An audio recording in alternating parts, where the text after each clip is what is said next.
हिंदू मुस्लिम की राजनीति करेंगे तो हमारा विकास नहीं हुआ। लग रहा है आपको अभी तक हिंदू मुस्लिम की राजनीति? लग क्या रहा है, किसी भी टीवी चैनल खोल के देख लो, वहाँ हिंदू मुस्लिम के अलावा और कुछ नहीं चल रहा है। मैं कहता हूँ कि हमारे बच्चों को सिखाया जाए कि आने वाली 21वीं सदी में हम विकास कैसे करेंगे, हमारे पास क्या नई टेक्नोलॉजी आएगी। लेकिन हम उन्हें क्या सिखा रहे हैं कि हम हिंदू और मुस्लिम सिखा रहे हैं। आप अपने बच्चे को आज हिंदू मुस्लिम सिखाओगे? क्या हम आपस में भाई भाई नहीं है? आप हमारे साथ राजनीति कर रहे हैं हिंदू मुस्लिम की, हम कह रहे हैं विकास की राजनीति करो। जब अच्छा विकास होगा, जब हमारे भाई एक साथ पढ़ेंगे, अच्छी सोच रखेंगे, अच्छा हाईटेक बनेंगे, तभी इस शहर का विकास होगा, तभी हमारे हिंदुस्तान का विकास होगा। जो है 3 बारी मुख्यमंत्री जी उत्तराखंड में, सबसे बड़ी बीमारी ये लग गई कि मुख्यमंत्री बदलने की। अगर आज एक मुख्यमंत्री है, कल दूसरा चेंज हो जाता है, फिर तीसरा चेंज हो जाता है। पर आज तक इतने मुख्यमंत्री बदल गए हैं 20 से अभी तक, पर सिपन कोट के मजदूरों का भला नहीं हुआ। उनका शिलान्यास भी किया, उसका धामी जी ने किया। हमारे जो आज माननीय मंत्री गणेश जोशी जी, माता मंगला जी, जिनका एक नाम बहुत ऊपर है, माता मंगला जी का। मैं चाहता हूँ कि आपने यहाँ के युवाओं में लाठी चलाई तो क्यों चलाई?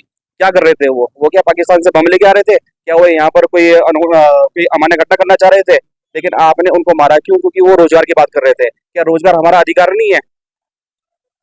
से बढ़ा जाएगा, क्योंकि 5 साल से तुमने जो है मजदूरों का, गरीब लोगों को ठगा है, और ठगने का काम अब नहीं चलेगा। ट्रू मीडिया हाउस न्यूज़ 24 में आपका स्वागत है। अगर इस वक्त की बात करें तो मसूरी में मौजूद है। चलिए, खैर, लोकसभा चुनाव हो चुका है।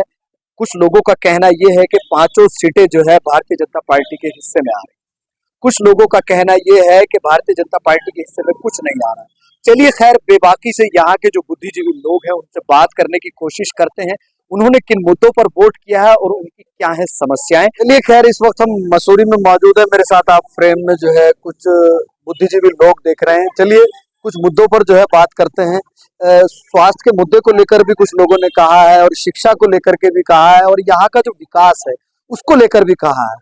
चलिए, खैर, पहाड़ के लोग क्या मानते हैं और क्या सोचते हैं, किस तरह का जो है पहाड़ में विकास हुआ है, या फिर बाहरी राज्यों से लोग आकर यहाँ पे अपना व्यवसाय कर रहे हैं, और पहाड़ के लोग जो है कुछ बातें निकल के आ रही है। वैसे क्या लगता है, आप पहाड़ के युवा हैं, तो पहाड़ों का दर्द आप थोड़ा सा बता दीजिए। देखिए, पहाड़ों का दर्द ये है कि हमारा पहाड़ छोटा पहाड़ नहीं है, बहुत बड़ा है। मसूरी की रानी कहा जाता है इसको। लेकिन आप देखिए यहाँ पे जो युवा है, क्या वो यहाँ पर अच्छा रोजगार ले पा रहा है? वो यहाँ पे आया क्यों है? वो यहाँ आया है, यहाँ नहीं गया तो वो देहरादून चला जाता है, देहरादून से वो ऋषिकेश जाता है, ऋषिकेश से वो सोचता है कि बाहर चला जाऊँ। यानी कि हमारे उत्तराखंड में रोजगार नहीं है।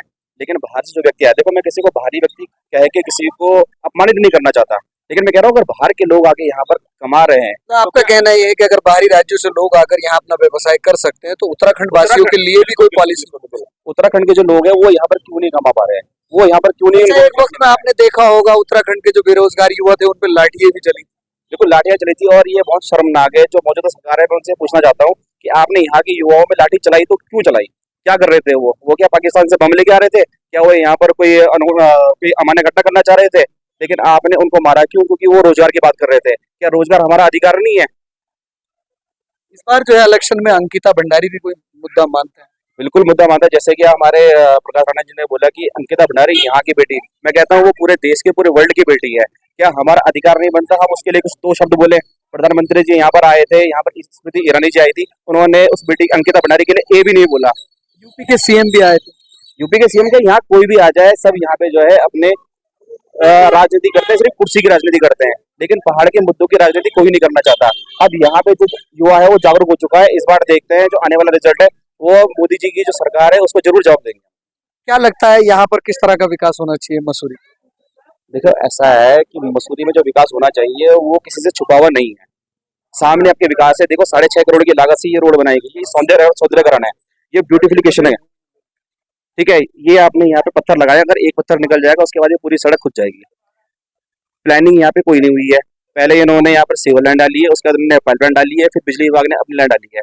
अगर यहाँ पर प्लानिंग हुई है, अगर यहाँ पे रोड खुदी है, वो एक बार खुदनी चाहिए थी। आपको प्लानिंग करनी चाहिए थी कि किस तरह से यहाँ पर ऑप्टिकल फाइबर बिछे, किस तरह से यहाँ पर सीवर की लाइन बिछे, किस तरह यहाँ पर पानी की लाइन बिछे। आप हर बार रोड बनाते हैं, फिर खोदते हैं, फिर बनाते हैं, फिर खोदते हैं, तो ये क्या प्लानिंग है? ये विकास है? हमारा जो पैसा है, जो विकास होता है, वो हमारे टैक्स के पैसे से होता है। सुई से लेके जब हम सब्बल खरीदते हैं ना, तो उसमें हम टैक्स देते हैं, उस टैक्स के पैसों से ही सारी चीजें होती हैं। उस टैक्स के पैसों से क्या हो रहा है? हमारी जो मौजूदा सरकार है वो ऐश कर रही है, वो अपनी जेब भर रही है।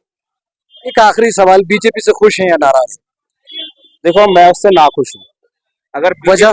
अगर बीजेपी सरकार अच्छा काम कर रही होती, यहाँ के युवाओं के लिए, यहाँ के लोगों के लिए अगर वो काम कर रही होती, अगर अच्छे स्कूल बनाए गए होते, अच्छा स्वास्थ्य सुविधाएं दी होती, यहाँ के लिए रोजगार दिए होते, तो हम वोट देते मोदी जी को। लेकिन यहाँ पर ऐसा कुछ भी नहीं है। किसी भी युवा से पूछ लो, ना तो यहाँ पर अच्छा रोजगार है, ना यहाँ पे अच्छी शिक्षा है, और ना ही यहाँ पर कोई रोजगार के साधन है। लगता है बदलाव होगा तो ये सारी चीजें रिकवर हो सकती देखो जी, बदलाव करना पड़ेगा। बदलाव होगा नहीं, बदलाव हमको करना पड़ेगा। अगर हम आज जो है हिंदू मुस्लिम की राजनीति करेंगे तो हमारा विकास नहीं होगा। है। लग रहा है आपको अभी तक हिंदू मुस्लिम की राजनीति? लग क्या रहा है, किसी भी टीवी चैनल खोल के देख लो, वहाँ हिंदू मुस्लिम के अलावा और कुछ नहीं चल रहा है। मैं कहता हूँ कि हमारे बच्चों को सिखाया जाए कि आने वाली 21वीं सदी में हम विकास कैसे करेंगे, हमारे पास क्या नई टेक्नोलॉजी आएगी। लेकिन हम उन्हें क्या सिखा रहे हैं कि हम हिंदू और मुस्लिम सिखा रहे हैं। आप अपने बच्चे को आज हिंदू मुस्लिम सिखाओगे? क्या हम आपस में भाई भाई नहीं है? आप हमारे साथ राजनीति कर रहे हैं हिंदू मुस्लिम की, हम कह रहे हैं विकास की राजनीति करो। जब अच्छा विकास होगा, जब हमारे भाई एक साथ पढ़ेंगे, अच्छी सोच रखेंगे, अच्छा हाईटेक बनेंगे, तभी इस शहर का विकास होगा, तभी हमारे हिंदुस्तान का विकास होगा। चलिए खैर, तमाम तरीके की बातें आपके सामने। आपकी क्या प्रतिक्रिया, आपकी क्या है राय, एक एक कमेंट जरूर कीजिएगा और वीडियो को शेयर भी कीजिएगा ताकि तस्वीरें आमजन लोगों तक भी जाए और संबंधित अधिकारियों तक भी जाए। तमाम जो है मुद्दों को लेकर के बात हो रही है और एक बड़ी अहम बात निकल के जो सामने आई है, जो बुद्धिजीवी लोग मेरे साथ मौजूद है उनका कहना यह है कि अभी तक जो राजनीति हुई है वो हिंदू मुस्लिम की राजनीति हुई है, लेकिन आमजन लोग समझ चुके हैं अब राजनीति होनी चाहिए विकास की। तो आपकी क्या है राय, कमेंट कीजिएगा और वीडियो को शेयर कीजिए।